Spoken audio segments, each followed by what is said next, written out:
Hi friends, welcome back to my channel. ಹೇಗಿದ್ದೀರಾ ಎಲ್ಲರೂ ಚೆನ್ನಾಗಿದ್ದೀರಾ ಅಂತ ಅಂದ್ಕೊಳ್ತೀನಿ. ಸೊ ನನ್ನ ಮಗಳ ಜೊತೆ ಹೀಗೆ ಒಂದು ವಿಡಿಯೋ ಕ್ಲಿಪ್ಪಿಂಗ್ನ ತೊಗೊಂಡಿದ್ದೆ. ಅದನ್ನೇ ಸ್ಟಾರ್ಟಿಂಗಲ್ಲಿ ನಿಮ್ಮ ಜೊತೆ ಶೇರ್ ಮಾಡ್ಕೊಳ್ತಾ ಇದ್ದೀನಿ. ಬರ್ಪಿಂಗ್ ಮಾಡಿಸುವಾಗ ಕತ್ನ ಅವಳು ಸ್ಟ್ರೈಟ್ ಮಾಡ್ತಾಯಿದ್ಲು. ಅವಳು ಆ್ಯಕ್ಚುಲಾಗಿ ಹೇಳ್ಬೇಕಂದ್ರೆ 1 ಮಂತ್ ಒಳಗೇ ಅವಳು ಬೇಗ ಕತ್ನ ನಿಲ್ಲಿಸ್ತಾ ಇದ್ಲು. ಅವಳೇ ಈ ರೀತಿಯಾಗಿ ಕತ್ತೆತ್ಬಿಟ್ಟು ನೋಡೋಳು. ನಾನು ಅವಾಗೆಲ್ಲ ಏನೂ ಹೇಳ್ಕೊತಾನೆ ಇರಲಿಲ್ಲ. ಬಟ್ ಈಗ ಅಲ್ವಾ ನನಗೆ ಅದನ್ನು ಶೇರ್ ಮಾಡ್ಕೋಬೇಕು ಅಂತ ಅನ್ನಿಸ್ತು. ಹಾಗಾಗಿ ಅದನ್ನು ಹಾಗೆ ನಿಮ್ಮ ಜೊತೆ ಶೇರ್ ಮಾಡಿಕೊಂಡೆ. ಸೊ ಇವಾಗ ಫೀಡಿಂಗ್ ಮಾಡಿಸ್ಬಿಟ್ಟು ಬಪ್ಪಿಂಗ್ ಮಾಡಿಸುವಾಗ ಕತ್ತೆತ್ಬಿಟ್ಟು ಯೂಶ್ವಲಾಗಿ ಅವಳು ಯಾವಾಗಲೂ ಮೂಲೆ ನೋಡ್ತಾ ಇರ್ತಾಳೆ. ಸೊ ಅದನ್ನು ಹಾಗೆ ಒಂದು ವಿಡಿಯೋ ಕ್ಲಿಪ್ಪಿಂಗ್ ತೊಗೊಂಡು ನಿಮ್ಮ ಜೊತೆ ಶೇರ್ ಮಾಡಿದೆ. ಹೊಸದಾಗಿ ಯಾರು ನನ್ನ ಚಾನಲ್ನ ನೋಡ್ತಾ ಇದ್ದೀರಾ, ಮರಿದೆಲ್ಲ ನನ್ನ ಯೂಟ್ಯೂಬ್ ಚಾನಲ್ನ ಸಬ್ಸ್ಕ್ರೈಬ್ ಮಾಡಿಕೊಂಡು ನೋಡಿ. ಈ ಒಂದು ವಿಡಿಯೋ ನಿಮ್ಗೆ ಇಷ್ಟ ಆದರೆ ಲೈಕ್ ಮಾಡಿ, ಕಮೆಂಟ್ ಮಾಡಿ, ಶೇರ್ ಮಾಡಿ.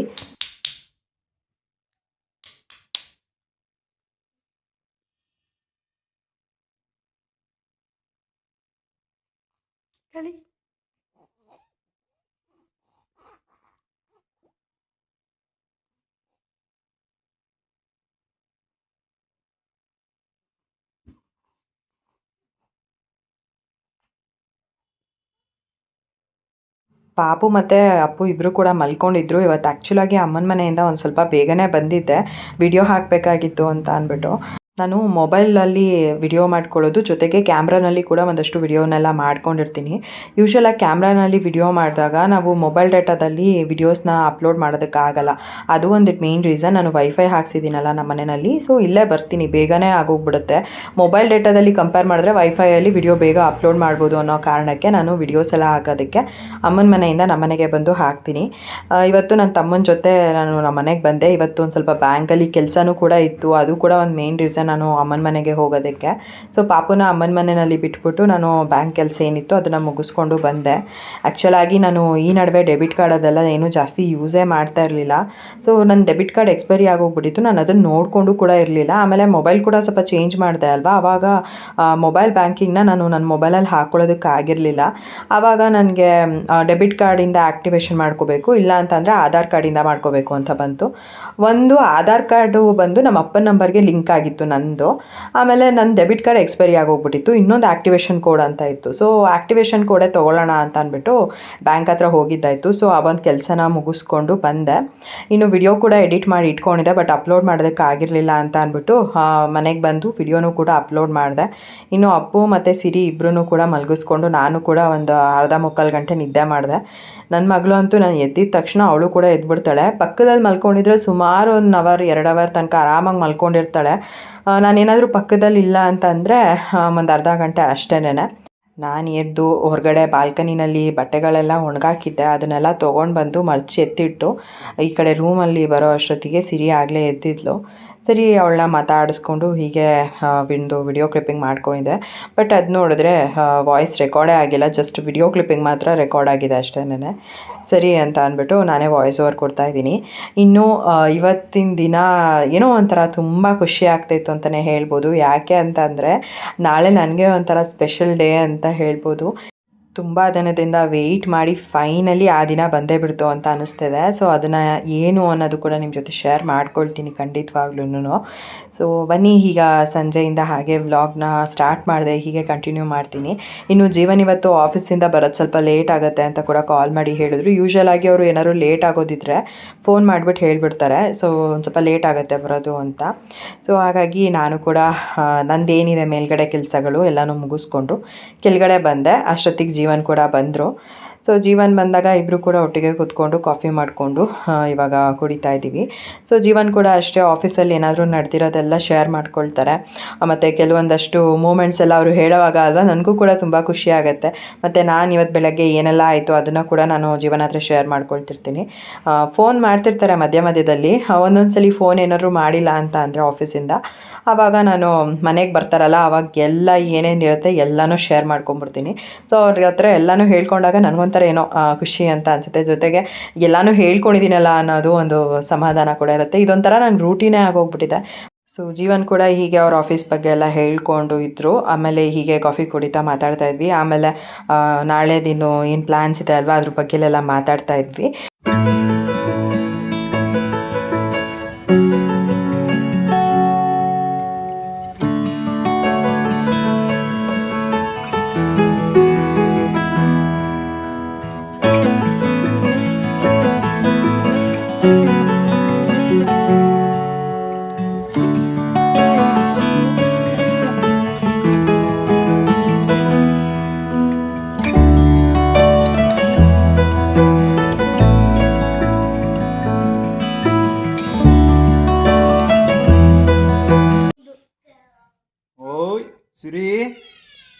ಇಲ್ಲಿ ಯಾಕೆ ಬೆಡ್ ಒಳಗೆ ಪಚ್ಚಬೇಕು ತಾನೆ? ಯಾಕೆ ಆಚೆ ಬಂದಿದ್ಯಾ? ಅದು ಒದ್ಕೊಂಡು ಅದೇ ಸಪ್ರೇಟ್ ಮಾಡ್ಬಿಟ್ಟವಳೆ. ನೋಡು ಹಂಗೆ ಹಂಗೆ ಬಂದ ಆಚೆಗೆ. ಏನು ಮಕ್ಕ ನೋಡ್ತೀಯ? ಓಯ್ ಯಾಕೆ ಯಾಕೆ ಸಿರಿ? ಚಳಿ ಆಗಲ್ವಾ? ಚಳಿ ಆಗುತ್ತೆ ತಾನೇ ನಿಂಗೆ? ಚಳಿ ಆಗಲ್ವಾ ನಿಂಗೆ? ಏನು ಏನು ಒಳಗೆ ಪಚ್ಚೋದಕ್ಕೆ ತಾನೆ? ಕಾಲೆಲ್ಲ ತಣ್ಣಗಾಗಲ್ವಾ ನಿಂಗೆ? ಯಾಕೆ ಆಚೆ ಬಂದೆ? ಎಲ್ಲೋಗ್ಬೇಕು? ಎತ್ಕೋಬೇಕಾ ನಿನ್ನ? ಏನು ಏನು ನೋಡ್ತಿದೀಯ? ಏನು ಹೇಳು? ಏನು ಎತ್ಕೋಬೇಕಾ? ಬೇಡ, ಪಾಚ ಒಳಗೆ ಪಾಚಬೇಕು. ಏನು ಎಲ್ಲ ಹೋಗ್ಬೇಕು ನೀನು? ಏನು ಅವಳು ಹೆಂಗೆ ರೆಸ್ಪಾಂಡ್ ಮಾಡ್ತಾಳೆ? ಏನು ಏನು ಚಳಿ ಆಗ್ತಾ ಇಲ್ವಾ? ಆಗ್ತಾ ಇದೆಯಾ?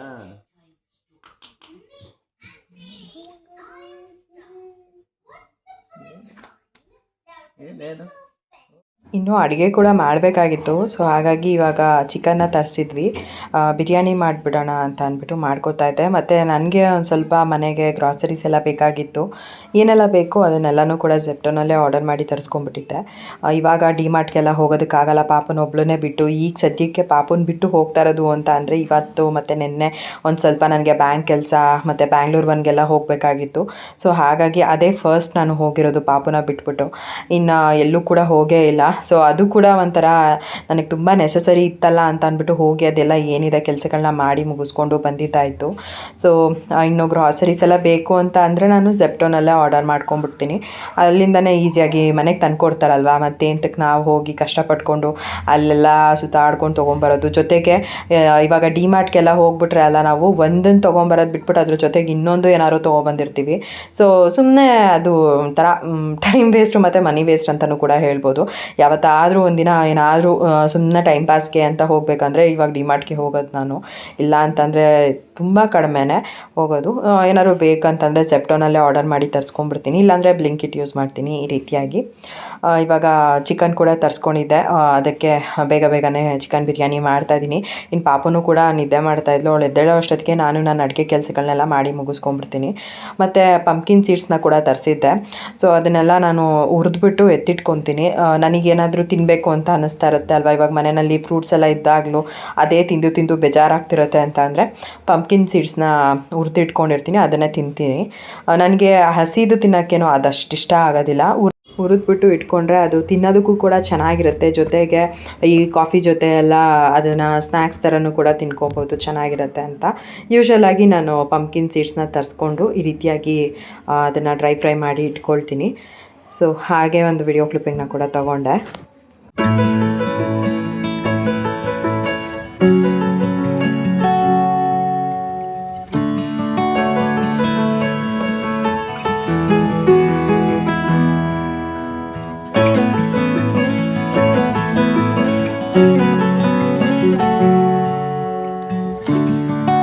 ಮತ್ತೆ ಅವತ್ತು ಊಟ ಮಾಡಿ ಮಲ್ಕೊಂಡ್ಬಿಟ್ವಿ. ಮತ್ತೇನು ವ್ಲಾಗ್ ನಾನು ಕಂಟಿನ್ಯೂ ಮಾಡೋದಕ್ಕಾಗಲಿಲ್ಲ. ಮತ್ತೆ ನಾನು ನೆಕ್ಸ್ಟ್ ಡೇ ವ್ಲಾಗ್ನ ಕಂಟಿನ್ಯೂ ಮಾಡ್ತಾಯಿದ್ದೀನಿ. ಸೊ ಬೆಳಗ್ಗೆ ತಿಂಡಿ ಬಂದುಬಿಟ್ಟು ಇಡ್ಲಿನ ತೊಗೊಂಬಂದಿದ್ರು ಜೀವನ್ ಹೋಟೆಲಿಂದ. ತಿಂಡಿ ತಿಂದ್ಕೊಂಡು ಫ್ರೆಶ್ ಅಪ್ ಆಗಿ ಇವಾಗ ನಾನು ರೆಡಿ ಆಗ್ತಾಯಿದ್ದೀನಿ. ಸೊ ನಾನು ಡೈಲಿ ಯೂಸ್ ಮಾಡೋದು ಬಂದುಬಿಟ್ಟು ವಿಟಮಿನ್ ಸಿ ಸೀರಮ್. ಸೊ ಚೆನ್ನಾಗಿದೆ ಅಂತಲೇ ಹೇಳ್ಬೋದು. ಸುಮಾರಷ್ಟು ವಿಡಿಯೋಗಳಲ್ಲಿ ಹೇಳಿದ್ದೀನಿ. ಇದು ಯಾವುದೇ ರೀತಿ ಕೊಲಾಬ್ರೇಷನ್ ಅಂತೂ ಅಲ್ಲ. ಸೊ ಪರ್ಸ್ನಲಿ ನಂಗೆ ತುಂಬಾ ಇಷ್ಟ ಆಗಿದೆ. ಆ್ಯಂಡ್ ತುಂಬಾ ಚೇಂಜಸ್ ಆಗಿದೆ ನನ್ನ ಫೇಸಲ್ಲಿ ಕೂಡ. ಸೀರಮ್ ಅಪ್ಲೈ ಮಾಡಿಬಿಟ್ಟು ಒಂದು 2 ಮಿನಿಟ್ಸ್ ಆದಮೇಲೆ ನಾನು ಪಾಂಡ್ಸ್ ಮಾಯ್ಶ್ಚರೈಸರ್ ಜೆಲ್ನ ಯೂಸ್ ಮಾಡ್ತಾಯಿದ್ದೀನಿ. ಇದು ಕೂಡ ಅಷ್ಟೇ ಆಲ್ಮೋಸ್ಟ್ ನಾನೊಂದು 6 ಇಯರ್ಸಿಂದ ಯೂಸ್ ಮಾಡ್ತಾಯಿದ್ದೀನಿ. ನನ್ನ ಫೇಸಿಗೆ ತುಂಬಾ ಚೆನ್ನಾಗಿ ಸೆಟ್ ಆಗಿದೆ. ನಂದೊಂದು ಸ್ವಲ್ಪ ಆಯ್ಲಿ ಫೇಸ್ ಅಂತಲೇ ಹೇಳ್ಬೋದು. ಕ್ರೀಮ್ ಬೇಸಿಸ್ ಅಷ್ಟು ನನಗೆ ಸೆಟ್ ಆಗೋದಿಲ್ಲ ನನ್ನ ಫೇಸಿಗೆ. ಸೊ ಹಾಗಾಗಿ ನಾನು ಜೆಲ್ ಮಾಯ್ಶ್ಚರೈಸರ್ನ ಯೂಸ್ ಮಾಡೋದು. ಮುಂಚೆ ಎಲ್ಲ ನಾನು ಅಲೋವೆರಾ ಜೆಲ್ನ ಯೂಸ್ ಮಾಡ್ತಿದ್ದೆ, ಪತಾಂಜಲಿದು. ಅದು ಕೂಡ ಚೆನ್ನಾಗೇ ಸೆಟ್ ಆಗಿತ್ತು. ಬಟ್ ಆಮೇಲೆ ನಾನು ಪಾಂಡ್ಸ್ ಮಾಯ್ಶ್ಚರೈಸರ್ ಜೆಲ್ನ ಯೂಸ್ ಮಾಡೋದಕ್ಕೆ ಸ್ಟಾರ್ಟ್ ಮಾಡಿದ್ದು. ಇದು ಕೂಡ ನನಗೆ ಚೆನ್ನಾಗಿ ಸೆಟ್ ಆಗಿದೆ ಅಲ್ವಾ ಅಂತ ಅಂದ್ಬಿಟ್ಟು ಇದನ್ನು ಹಾಗೆ ಕಂಟಿನ್ಯೂ ಮಾಡ್ತಾ ಇದ್ದೀನಿ. ಸೊ ಮಾಯಿಶ್ಚರೈಸರ್ ಹಾಕಿದಾದಮೇಲೆ ನಾನು ಸನ್ಸ್ಕ್ರೀನ್ನ ಯೂಸ್ ಮಾಡ್ತಾ ಇದ್ದೀನಿ.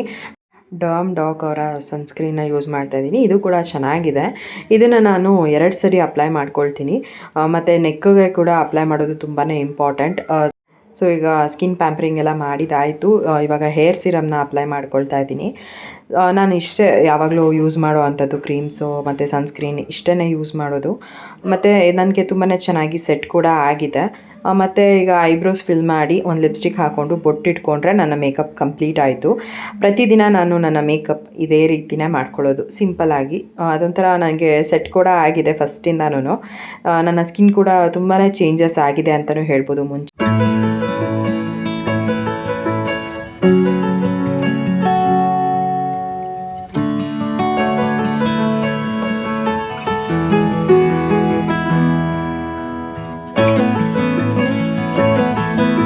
ಫೈನಲಿ ಇವಾಗ ರೆಡಿಯಾಗಿ ಹೊರಡ್ತಾ ಇದ್ದೀವಿ. ಎಲ್ಲಿಗೆ ಹೋಗ್ತಾ ಇರೋದು ಹೇಳು? ಬ್ಯಾಂಕ್ಗೆ. ಯಾಕೆ ಬ್ಯಾಂಕಿಗೆ ಹೋಗ್ತಾ ಇರೋದು? ಒಡವೆ ಬಿಡಿಸ್ಕೊಂಬರೋದು. ಸೊ ಇವಾಗ ಒಡವೆ ಬಿಡಿಸ್ಕೊಂಬರೋದಕ್ಕೆ ಹೋಗ್ತಾ ಇದ್ದೀವಿ. ತುಂಬ ದಿನದಿಂದ ವೆಯ್ಟ್ ಮಾಡಿ ಒಂದು ಸ್ವಲ್ಪ ದುಡ್ಡನ್ನ ಇಟ್ಕೊಂಡು ಇನ್ನು ಒಂದು ಸ್ವಲ್ಪ ದುಡ್ಡನ್ನ ಹೇಗೋ ಅಡ್ಜಸ್ಟ್ ಮಾಡಿಕೊಂಡು ಫೈನಲಿ ನಾನು ಒಡವೆನ ಬಿಡಿಸ್ಕೊಳಕ್ಕೆ ಹೋಗ್ತಾ ಇದ್ದೀನಿ. ಲೈಕ್ ತುಂಬಾ ಖುಷಿ ಇದೆ. ಆ್ಯಂಡ್ ಇದನ್ನು ಕೂಡ ಶೇರ್ ಮಾಡ್ಕೋಬೇಕಾ ಅಂತಲೂ ಕೂಡ ಒಂದಷ್ಟು ಜನ ಹೇಳ್ತೀರಾ. ಆ್ಯಂಡ್ ಹೌದು, ಶೇರ್ ಮಾಡ್ಕೊಳ್ಳೇಬೇಕು ಅಂತ ಅನ್ನಿಸ್ತು. ಯಾಕೆ ಅಂತ ಅಂದರೆ ತುಂಬ ಜನ ಅನ್ಕೊತಾರೆ, ಹೋಗ್ಬಿಡು ಇವ್ರ ಲೈಫ್ ಎಷ್ಟು ಈಸಿಯಾಗಿ ಹೋಗ್ತಿದೆ ಹಂಗೆ ಹಿಂಗೆ ಅಂತ. ಹಾಗಲ್ಲ, ನಮ್ಮ ಹತ್ರನೂ ನಮ್ಮ ಜೊತೆನೂ ಕೂಡ ಹೇಳ್ಕೊಳಕ್ಕೆ ತುಂಬ ವಿಷಯಗಳಿದ್ದಾವೆ. ಬಟ್ ಎಲ್ಲನೂ ಹೇಳ್ಕೊಳೋದಕ್ಕಾಗಲ್ಲ.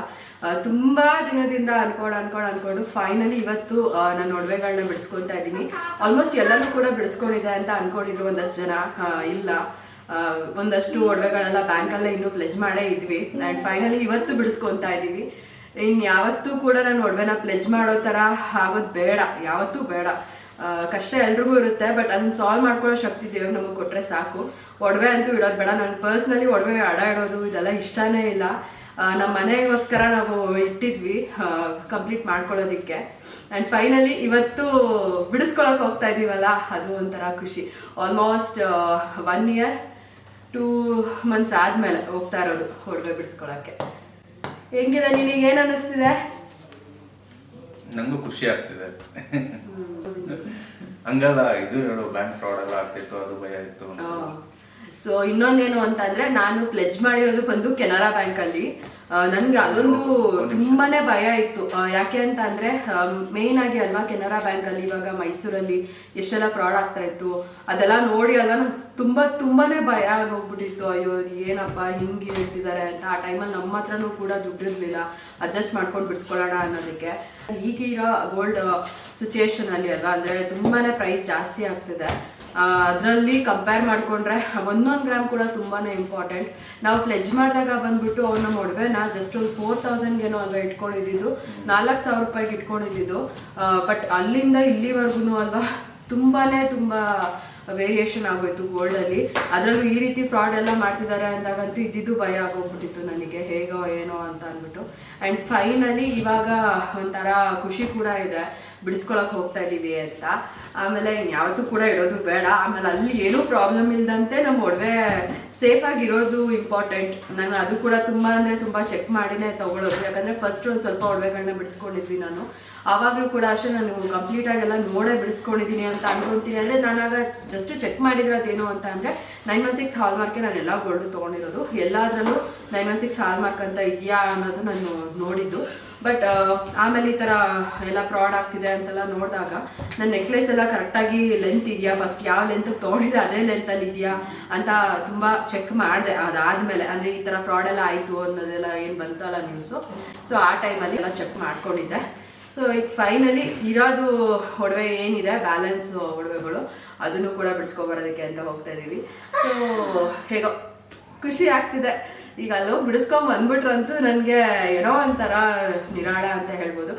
ಎಲ್ಲರಿಗೂ ಕೂಡ ಇದೊಂದು ಇದ್ದೇ ಇರುತ್ತೆ ಅಲ್ವಾ. ಅಂದರೆ ಮನೆ ಕಟ್ಟೋದು ಎಷ್ಟು ಇಂಪಾರ್ಟೆಂಟೋ ನಮ್ಮ ಇಂಡಿಯನ್ಸ್ಗೆ ಒಡವೆ ಮಾಡ್ಕೊಳ್ಳೋದು ಕೂಡ ಅಷ್ಟೇ ಇಂಪಾರ್ಟೆಂಟ್ ಆಗಿರುತ್ತೆ. ಸಣ್ಣ ಪುಟ್ಟ ಅಮೌಂಟ್ನ ಸೇವ್ ಮಾಡಿ ಒಡವೆಗಳನ್ನ ತೊಗೊಂಡಿರ್ತೀವಿ. ಅದು ಈ ರೀತಿಯಾಗೆಲ್ಲ ಪ್ಲೆಜ್ ಮಾಡೋದು ಆ ಥರ ಎಲ್ಲ ಅಂದಾಗ ಮನ್ಸೊಂದು ಸ್ವಲ್ಪ ಬೇಜಾರು ಆಗ್ತಾನೆ ಇರುತ್ತೆ ಆ ಟೈಮಲ್ಲಿ, ಅಯ್ಯೋ ಪ್ಲೆಜ್ ಮಾಡ್ತಾ ಇದೀವಲ್ಲ ಅಂತ. ಬಟ್ ಸೇಮ್ ಟೈಮ್ ನಮಗೆ ಯಾವುದಾದ್ರೂ ಒಂದು ಕಷ್ಟ ಅಂತೂ ಇದ್ದೇ ಇರುತ್ತೆ. ಆ ಟೈಮಲ್ಲಿ ಅದನ್ನು ಸಾಲ್ವ್ ಮಾಡ್ಕೊಳ್ಳೋದಕ್ಕೆ ಅಂತ ಇರಲೇಬೇಕಾಗುತ್ತೆ. ಆ್ಯಂಡ್ ಇನ್ನು ಮುಂದೆ ಯಾವುದೇ ಕಾರಣಕ್ಕೂ ಒಡವೆ ಪ್ಲೆಜ್ ಮಾಡದೇ ಇರೋ ಥರ ಆಗಲಿ ಅನ್ನೋದಷ್ಟೇ. ಫೈನಲಿ ನಮ್ಮ ಮನೆಗೋಸ್ಕರ ಇಟ್ಟಿದ್ವಿ, ನಮ್ಮ ಮನೆ ಕಂಪ್ಲೀಟ್ ಮಾಡ್ಕೊಳ್ಳೋದಕ್ಕೋಸ್ಕರ ಏನೋ ಬಿಡಿಸ್ಕೊಳಕ್ಕೆ ಹೋಗ್ತಾ ಇದ್ದೀವಿ ಅಷ್ಟೇ. ಬನ್ನಿ ಇವಾಗ ಹೋಗೋಣ, ಅಲ್ಲಿ ಹೋಗಿ ಒಡವೆ ಬಿಡಿಸ್ಕೊಂಡು ಬರ್ತೀವಿ. ಪಾಪುನ ಅಮ್ಮನ ಮನೆಯಲ್ಲಿ ಬಿಟ್ಟು ಹೋಗ್ತೀನಿ, ಫೀಡಿಂಗ್ ಎಲ್ಲ ಮಾಡಿಸಿದ್ದೀನಿ. ಅವಳು ಒಂದು 2 ಅವರ್ ಆರಾಮಾಗಿ ನಿದ್ದೆ ಮಾಡ್ತಾಳೆ. ಅವಳು ಎದ್ದೇಳೋ ಅಷ್ಟೊತ್ತಿಗೆ ನಾವು ಕೂಡ ಹೋಗ್ಬಿಟ್ಟು ಬಂದ್ಬಿಡೋಣ ಅಂತ ನೋಡ್ಬೇಕು. ಅಪ್ಪು ಅಂತೂ ಅವ್ನು ಹಠ ಮಾಡೇ ಮಾಡ್ತಾನೆ. ಅವ್ನು ಹೆಂಗಿದ್ರೂ ಬಿಟ್ಟು ಹೋಗೋಕ್ಕಾಗಲ್ಲ, ಅವನ್ನ ಕರ್ಕೊಂಡು ಹೋಗಲೇಬೇಕು. ಹೆಂಗಾಗುತ್ತೋ ಅವ್ನಿಗೆ ಒಂದು ಸ್ವಲ್ಪ ಸಮಾಧಾನ ಮಾಡಿ ಇಳಿಸ್ಬಿಟ್ಟು ಹೋಗೋಕ್ಕಾದ್ರೆ ಅಮ್ಮನ ಮನೇಲಿ ಇಳಿಸ್ಬಿಟ್ಟು ಹೋಗ್ತೀವಿ, ಇಲ್ಲ ಅಂತ ಅಂದರೆ ಕರ್ಕೊಂಡು ಹೋಗೋಣ ಅಂತ. ಸೊ ಬನ್ನಿ ಇವಾಗ ಹೋಗೋಣ. ಬಾ, ಇವತ್ತು ಸ್ಯಾಟರ್ಡೇ ಆಗಿರೋದ್ರಿಂದ ಅಲ್ವಾ, ಅವ್ರಿಗೂ ಕೂಡ ಹಾಫ್ ಡೇ ಇರುತ್ತೆ ಅಂತ ಸ್ವಲ್ಪ ಬೇಗನೆ ಹೊರಡ್ತಾ ಇದ್ದೀವಿ. ಜೀವನ ಜಾಸ್ತಿ ಖುಷಿ ಇದೆಯವರು, ನನಗಂತೂ ಜಾಸ್ತಿ ಜಾಸ್ತಿ ಜಾಸ್ತಿ ಖುಷಿ ಇದೆ. ನನಗೂ ಖುಷಿ ಇದೆ. ನಾನು ಮಾಮೂಲಿ ಜಾಸ್ತಿ ಎಕ್ಸ್ಪ್ರೆಸ್ ಮಾಡೋದಲ್ಲ. ನಾವು ಪೈಸಕ್ಕೂ ಕಷ್ಟಪಟ್ಟು ದುಡ್ದು ಕೂಡಿಸಿ ತೊಗೊಂಡಿರ್ತೀವಿ. ಅದನ್ನ ಮತ್ತೆ ನಾವು ಏನೋ ಕಷ್ಟಕ್ಕೆ ಇಟ್ಟಿರ್ತೀವಿ, ವಾಪಸ್ ತರ್ತೀವಿ ಅಂದರೆ ಖುಷಿ ಇದ್ದೇ ಇರುತ್ತಲ್ಲ. ಅದು ಏನು ಗೊತ್ತಾ, ನಾವು ನಮ್ಮ ಒಡವೆನೇ ನಾವು ತೊಗೊಂಬರ್ತಾ ಇರೋದು. ಬಟ್ ಯಾವ ಥರ ಖುಷಿ ಆಗ್ತಿದೆ ಅಂತ ಅಂದರೆ, ನಾವು ಹೋಗಿ ಹೊಸ ಒಡವೆನ ಶಾಪಿಂಗ್ ಮಾಡ್ಕೊಂಡು ಬರ್ತಾ ಇದೀವಿ ಅನ್ನೋಷ್ಟು ಖುಷಿ ಆಗ್ತಿದೆ ನನಗೆ, ಅಲ್ವಾ? ನಾನು ನಿನ್ನೆ ನೈಟಿಂದ ಹೇಳ್ತಾ ಇದ್ದೀನಿ, ನನಗೇನೋ ಒಂಥರ ನಿದ್ದೆನೂ ಬರ್ತಾ ಇರಲಿಲ್ಲ. ಅಪ್ಪ ಫೈನಲಿ ನಾಳೆ ಒಡವೆ ಬಿಡಿಸ್ಕೊ ಬರ್ತಾ ಇದ್ದೀನಿ ಅನ್ನೋ ಥರ ಫುಲ್ ಜಾಸ್ತಿ ಖುಷಿ ಇತ್ತು. ಆ್ಯಂಡ್ ಹೋಗೋಣ, ಇವಾಗ ಹೋಗ್ಬಿಟ್ಟು ಬಿಡಿಸ್ಕೊಬರೋಣ. ಅದು ಎಷ್ಟೊತ್ತಿ ಹೇಳೋದು ಗೊತ್ತಿಲ್ಲ. ಆ್ಯಂಡ್ ಅಲ್ಲಿ ಅಂತೂ ಫುಲ್ ಕಣ್ಣೀರೇ ಬಂದ್ಬಿಡುತ್ತೇನೋ ನನಗೆ ಬಿಡಿಸ್ಕೊಳ್ಳುವಾಗ, ಅಲ್ವಾ? ನನ್ನ ಲೈಫಲ್ಲಿ ಫಸ್ಟ್ ಟೈಮ್ ಒಡವೆನ ಆಡ ಇಟ್ಟಿದ್ದು ನಾವು ನಮ್ಮ ಮನೆಗೋಸ್ಕರ, ನಮ್ಮ ಮನೆ ಕಂಪ್ಲೀಟ್ ಮಾಡ್ಕೊಳ್ಳೋದಕ್ಕೋಸ್ಕರ. ಆ ಟೈಮಲ್ಲಿ ತುಂಬ ಅಳುನೇ ಬಂದ್ಬಿಟ್ಟಿತ್ತು ನಮ್ಗೆ. ಇಡೋವಾಗ ತುಂಬ ಒಂಥರ ಗಟ್ಟಿ ಮನ್ಸು ಮಾಡಿಕೊಂಡು ಇಟ್ಬಿಟ್ಟು ಬಂದಿದ್ದೆ. ಆ್ಯಂಡ್ ಅದೊಂದೊಂದು ಸಲ ನೀವು ಬಿಡಿಸ್ಕೊಂಬರುವಾಗಲ್ವ ಅಷ್ಟೇ ಒಂಥರ ಕಷ್ಟ ಆಗುತ್ತೆ. ಗೊತ್ತಾಗಲ್ಲ. ಹೋಗೋಣ ಈಗ, ಬಾ. ಅದು ಖುಷಿಗೆ ಅಳು ಬರ್ತದೆ. ನಮ್ಮ ಸಿರಿಲಕ್ಷ್ಮಿ ಬಂದಿರೋದಕ್ಕೆ ಎಲ್ಲ ಒಂಥರ ಲಕ್ಕ ಅವಳು ನನಗೆ. ನಾನು ಯಾವಾಗಲೂ ಅದಕ್ಕೆ ತುಂಬ ಜನ ಹೇಳ್ತಿದ್ರಿ, ಯಾಕೆ ಅವಳಿಗೆ ಸಿರಿ ಅಂತ ಇಟ್ಟಿರೋದು ಅಂತ. ಅವಳು ಹುಟ್ಟಿದ್ದಕ್ಕಿಂತ ಮುಂಚೆಯಿಂದನೂ ನನಗೆ ಹೆಣ್ಮಗು ಆದರೆ ನಾನು ಹಿಂಗಿರ್ತೀವಿ, ನಾನು ಹೆಣ್ಮಗು ಆದರೆ ನಾನು ಈ ಥರನೇ ಅವಳಿಗೆ ಕರಿಬೇಕು, ಸಿರಿ ಅಂತಲೇ ಇಡಬೇಕು ಅಂತ.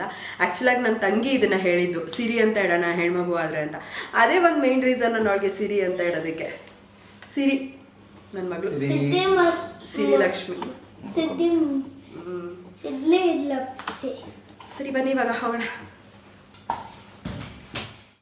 ಯೂಶಲಾಗಿ ನಾವೆಲ್ಲಾದರೂ ಹೊರಗಡೆ ಹೋಗೋವಾಗ ದೇವರಿಗೆ ನಮಸ್ಕಾರ ಮಾಡಿಬಿಟ್ಟು ಹೋಗ್ತೀವಿ. ಹಾಗೆಯೇ ಇವತ್ತು ಪೂಜೆ ಏನೂ ಮಾಡೋದಕ್ಕಾಗಲಿಲ್ಲ, ಲೇಟ್ ಆಗಿಬಿಟ್ರೆ ಆಮೇಲೆ ಬ್ಯಾಂಕಿಗೆ ಹೋಗೋದಕ್ಕೆ ಅಂತ ಅಂದ್ಬಿಟ್ಟು ಒಡವೆ ಎಲ್ಲ ತೊಗೊಂಬಂದು ಎಲ್ಲ ವಾಶ್ ಮಾಡಿ ಆಮೇಲೆ ದೇವ್ರ ಮುಂದೆ ಇಟ್ಟು ಪೂಜೆ ಮಾಡಿ ಅದಾದಮೇಲೆ ಬ್ಯಾಂಕ್ ಲಾಕರಲ್ಲಿ ಇಡೋಣ ಅಂತ ಅಂದ್ಕೊಂಡ್ವಿ. ಸೊ ಬಂದಮೇಲೆ ಎಲ್ಲ ಪೂಜೆ ಮಾಡಿದ್ವಿ. ಅದಾದಮೇಲೆ ತೊಗೊಂಡೋಗ್ಬಿಟ್ಟು ನಮ್ಮ ಅಪ್ಪನ ಮನೆಗೆ ಕೊಟ್ಟರೆ ನಮ್ಮ ಅಪ್ಪ ತೊಗೊಂಡೋಗಿ ಬ್ಯಾಂಕ್ ಲಾಕರಲ್ಲಿ ಇಡ್ತಾರೆ ಅನ್ನೋದಕ್ಕೋಸ್ಕರ ಸ್ವಲ್ಪ ಬೇಗನೆ ಹೋಗ್ತಾ ಇದ್ದೀವಿ. ಇನ್ನು ಲೇಟ್ ಆಗಿಬಿಟ್ರೆ ಆಮೇಲೆ ಸುಮ್ಮನೆ ಜಾಸ್ತಿ ಜನ ಕೂಡ ಆಗೋಗ್ಬಿಡ್ತಾರೆ ಅಂತಲೂ ಬೇಗ ಹೋಗ್ತಾ ಇದ್ದೀವಿ. ಸೀರೆನ ಕರ್ಕೊಂಡೋಗಿ ನಮ್ಮ ಅಮ್ಮನ ಮನೆಯಲ್ಲಿ ಬಿಟ್ಟು ಅದಾದಮೇಲೆ ನಾನು, ಜೀವನ್, ಅಪ್ಪು 3 ಜನ ಕೂಡ ಹೊರಟ್ವಿ.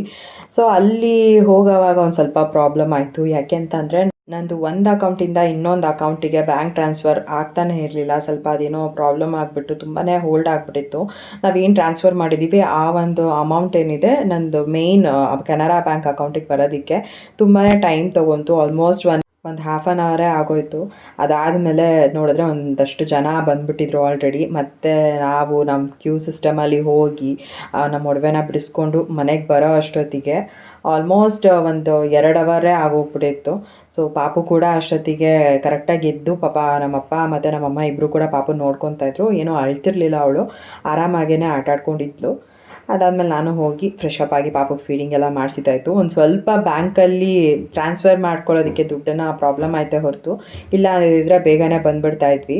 ಸೊ ಪಾಪುನ ಫಸ್ಟ್ ಟೈಮ್ ಇಷ್ಟೋ ತನಕ ಬಿಟ್ಟು ಹೋಗಿದ್ದಿತ್ತು. ಅದರಲ್ಲೂ ನನಗೆ ಒಂಥರ ತುಂಬ ಬೇಜಾರಾಗ್ತಾಯಿತ್ತು. ಯಾಕೆಂತ ಅಂದರೆ ಪಾಪುನ ಇಷ್ಟೋ ತನಕ ಬಿಟ್ಬಿಟ್ಟು ಬಂದುಬಿಟ್ಟಿದ್ದೀನಿ, ಏನು ಎದ್ದಿರ್ತಾಳೋ ಏನು ಕತೆನೋ, ಎದ್ದು ಅಳ್ತಿರ್ತಾಳೋ ಏನೋ ಅಂತ ನಾನಂತೂ ಅವಾಗವಾಗ ಕಾಲ್ ಮಾಡಿ ಮಮ್ಮಿಗೆ ಕೇಳಿದ್ದೇ ಆಗ್ತಾಯಿತ್ತು. ಸೊ ಹೇಗೋ ನಾವು ಕೆಲಸ ಮುಗಿಸ್ಕೊಂಡು ಬರೋ ಅಷ್ಟೊತ್ತಿಗೆ ಪಾಪುನು ಕೂಡ ಅದೇ ಟೈಮ್ ಗೆದ್ದಿದ್ಲು, ಹೇಗೋ ಆಯಿತು. ಸೊ ಇನ್ನು ಮನೆಗೆ ಒಡವೆ ಎಲ್ಲ ತೊಗೊಂಡು ಬಂದ ಮೇಲೆ ನಾನು ಅದೇನಿದೆ ಹಾಲಲ್ಲಿ ಮತ್ತು ಒಂದು ಸ್ವಲ್ಪ ಅರಿಶಿನ ಹಾಕ್ಬಿಟ್ಟು ವಾಶ್ ಮಾಡಿ ದೇವ್ರ ಮುಂದೆ ಇಟ್ಟು ಪೂಜೆ ಮಾಡೋದಕ್ಕೆ ಅಂತ ನಮ್ಮ ಚಿಕ್ಕಮ್ಮ ಆವಾಗ ಒಂದ್ಸಲಿ ಹೇಳಿದರು, ಫಸ್ಟ್ ಟೈಮ್ ನಾವೇನು ಒಡವೆ ಬಿಡಿಸ್ಕೊಂಬಂದಿದ್ವಲ್ಲ ಆವಾಗ.